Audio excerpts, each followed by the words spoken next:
قرآن مجید امام زین العابدین علیہ السلام کے کلام میں۔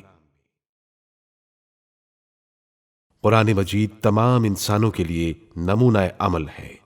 قرآن مجید پر عمل پیرا ہونے والے کی ہدایت کی ضمانت دی گئی ہے۔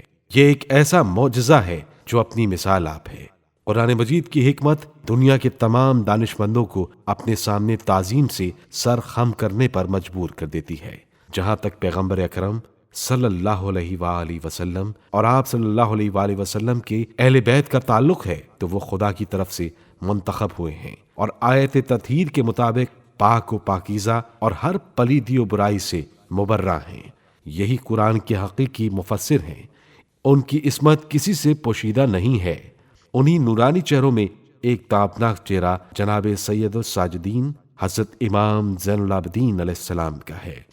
یہاں قرآن مجید کے بارے میں امام زین العابدین علیہ السلام کے کلام میں سے ایک گوشہ بیان کیا جا رہا ہے۔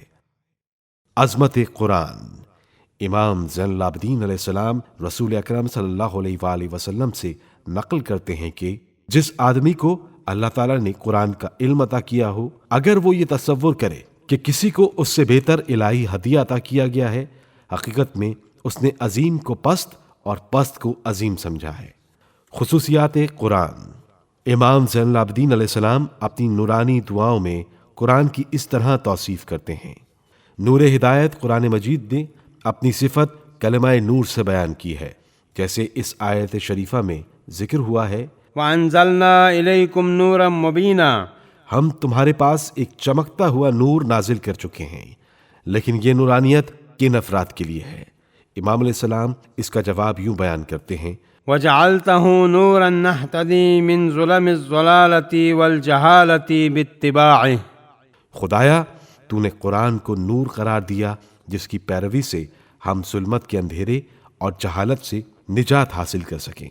قرآن کے نہ بجھنے والے نور کی تشریح امام سجاد علیہ السلام کچھ اس طرح کرتے ہیں، وَنُورُ هُدًى لَا يُطْفَأُ عَنِ الشَّاهِدِينَ بُرْهَانُ۔ اور اس کو ہدایت کا نور قرار دیا جو مشاہدہ کرنے والوں کے لیے کبھی خاموش نہ ہونے والی دلیل ہے۔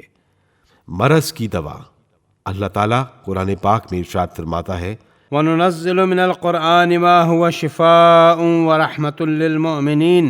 اور ہم تو قرآن میں وہی چیز نازل کرتے ہیں جو مومنوں کے لیے شفا اور رحمت ہے۔ سوال یہ ہے کہ کب اور کن لوگوں کے لیے؟ امام زین العابدین علیہ السلام اس سوال کا جواب اپنے بابرکت الفاظ میں کچھ اس طرح دیتے ہیں، وَشِفَاءً لِمَنْ أَنصَتَ بِفَهْمِ التَّصْدِيقِ إِلَى اسْتِمَاعِهِ۔ قرآن شفا ہے اس شخص کے لیے جو اس کو یقین اور تصدیق کے ساتھ سمجھنا چاہتا ہے اور اس کے سننے کے لیے خاموش رہتا ہے۔